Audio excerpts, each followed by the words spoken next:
பிரியமானவர்களே, ஆண்டவராகிய இயேசு கிறிஸ்துவின் நாமத்தினாலே உங்கள் யாவரையும் அன்போடு கூட நான் வாழ்த்துகிறேன். ஆண்டவர் கிருபையாய் நமக்கு கொடுத்த இந்த புதிய நாளுக்காக முதலாவது நாம் ஆண்டவருக்கு நன்றி சொல்லுவோம். துதிகளின் மத்தியில் வாசம் செய்யும் தூதர் கணங்கள் போற்றும் தேவன் அவரே. துதிகளின் மத்தியில் வாசம் செய்யும் தூதர் கணங்கள் போற்றும் தேவன் அவரே. வேண்டிடும் பக்தர்களின் குறைகள் கேட்கும், வேண்டிடும் பக்தர்களின் குறைகள் கேட்கும் திக்கற்ற பிள்ளைகளின் தேவன் அவரே. திக்கற்ற பிள்ளைகளின் தேவன் அவரே. இயேசு எந்தன் சங்கீதமானவர், அரணான கோட்டையுமாம். ஜீவனின் அதிபதியான இயேசுவை ஜீவிய காலமெல்லாம் வாழ்த்திடுவோம். இயேசு எந்தன் சங்கீதமானவர்.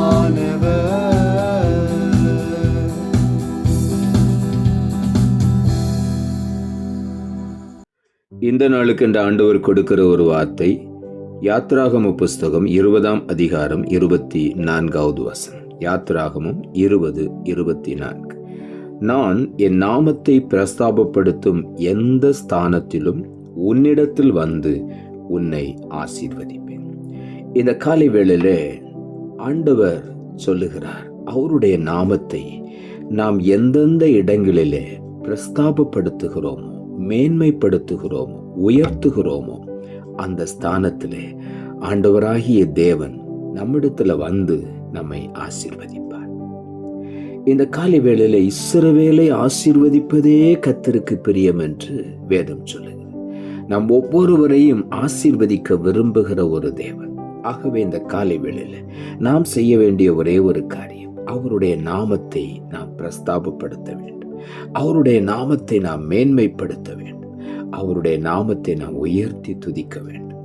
அப்பொழுது ஆண்டவர் நம்மிடத்துல வருவார், வந்து நம்மை ஆசீர்வதிப்பார்.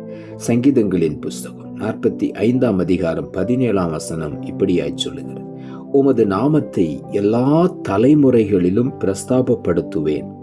இது நிமித்தம் ஜனங்கள் உம்மை என்றென்றைக்கும் உள்ள சதா காலங்களிலும் துதிப்பார்கள்.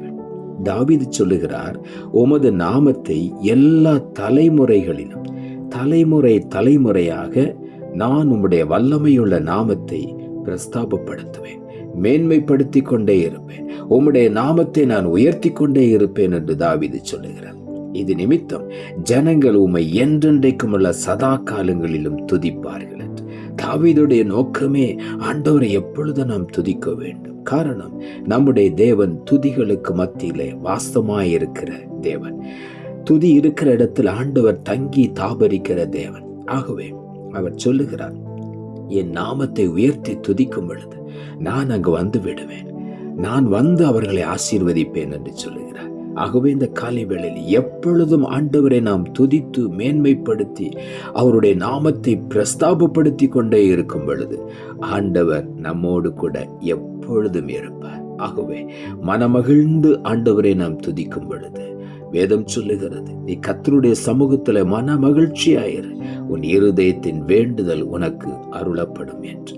ஆகவே இந்த காலை வேளையில நம்முடைய வாஞ்சைகள், விருப்பங்கள் எல்லாவற்றையும் ஆண்டவர் நிறைவேற்றுவார். அவரே வந்து நம்மை ஆசீர்வதிப்பார்.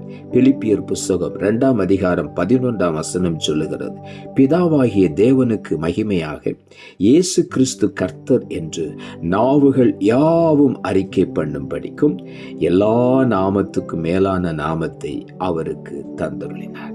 ஆண்டவராகிய இயேசு கிறிஸ்துவுக்கு பிதாவாகிய தேவன் எல்லா நாமத்திற்கு மேலான நாமத்தை தந்தருளினார். பிதாவாகிய தேவனுக்கு மகிமையாக இயேசு கிறிஸ்து கர்த்தர் என்று நாவுகள் யாவும் அறிக்கை பண்ணும்படி, எல்லா நாவுகளும் போற்றும்படிக்கு ஆண்டவர் மேன்மையான நாமத்தை கொடுத்தார்.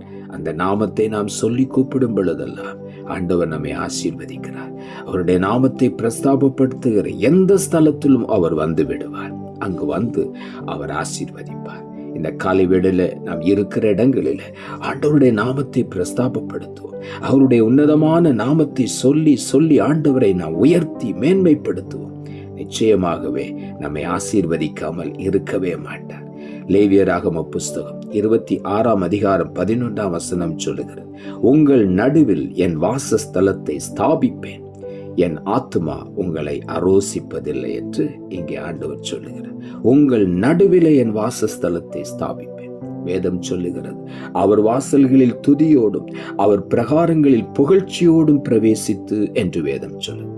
அந்த வாசலை தான் ஆண்டவர் சொல்லுகிறார், நான் என் வாசஸ்தலத்தை உன் நடுவிலே ஸ்தாபிப்பேன். துதித்தலோடு கூட அவருடைய சந்நிதிக்குள் வரும் பொழுது எப்பொழுதும் அவர் வாசல்களில் துதியோடு பிரவேசிப்போம். ஆண்டவர் நிச்சயமாகவே நம்மை ஆசீர்வதிப்பார். அவர் சொல்லுகிறார், உங்கள் நடுவிலேயே என் வாசஸ்தலத்தை நாம் ஸ்தாபித்து விடுவேன், என் ஆத்துமா ஒருபோது உங்களை ஆரோசிப்பதில்லை என்று. ஆகவே உள்ளத்தின் ஆழத்தில் இருந்த காலை வேளையில ஆண்டவரை நாம் ஸ்தோத்தரிப்போம். சங்கீதங்களின் புஸ்தகம் 26 சொல்லுகிறது, கர்த்தாவே, உமது ஆலயமாகிய வாசஸ்தலத்தையும் உமது மகிமை தங்கிய ஸ்தானத்தையும் வாஞ்சிக்கிறேன் என்று தாவீது சொல்லுகிறார். எப்பொழுதும் உம்முடைய ஆலயமாகிய வாசஸ்தலத்தை நான் வாஞ்சிக்கிறேன். ஏனென்றால் உம்முடைய வாசல்களில் துதியோடு நான் பிரவேசிப்பேன். உம்முடைய மகிமை அங்கே தங்கி இருக்கிறது. அந்த ஸ்தானத்தை நான் வாஞ்சிக்கிறேன். அங்கு போய் அந்த பரிசுத்தமான நாமத்தை மகிமைப்படுத்தும் பொழுது, பிரஸ்தாபப்படுத்தும் பொழுது, ஆண்டவர் சகல ஆசீர்வாதங்களோடு நம்மோடு கூட நம் அருகிலே வந்து நமக்குள்ளே சிங்காசனத்தை ஏற்படுத்தி நம்மை ஆசீர்வதிக்கிறார். இந்த காலை வேளையில உள்ளத்தின் ஆழத்திலிருந்து ஆண்டவருக்கு நன்றி சொல்லுவோம். லேவியராகம புஸ்தகம் 26 சொல்லுகிறது, நான் உங்கள் நடுவிலே உலாவி உங்கள் தேவனாயிருப்பேன், நீங்கள் என் ஜனமாயிருப்பீர்கள்.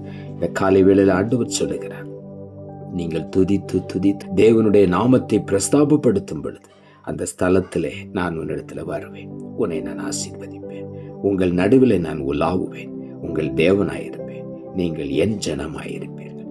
என் ஜனங்கள் ஒருபோதும் வெட்கப்பட்டு போவதில்லை, அவர்கள் வெட்கப்பட நான் விடவே மாட்டேன். ஆகவே இந்த காலை வேளையில உள்ளத்தின் ஆழத்திலிருந்து ஆண்டவருக்கு நன்றி செலுத்துவோம். நாம் ஆண்டவரை பிரஸ்தாபப்படுத்துவோம், அவருடைய நாமத்தை உயர்த்துவோம். அவர் வந்து நம்மை ஆசீர்வதிப்பார். அந்த ஆசீர்வாதம் மேன்மையான ஆசீர்வாதம். அதை நாம் சுதந்திரித்துக் கொள்ள ஆண்டவரை எப்பொழுதும் மேன்மைப்படுத்தி மகிமைப்படுத்துவோம்.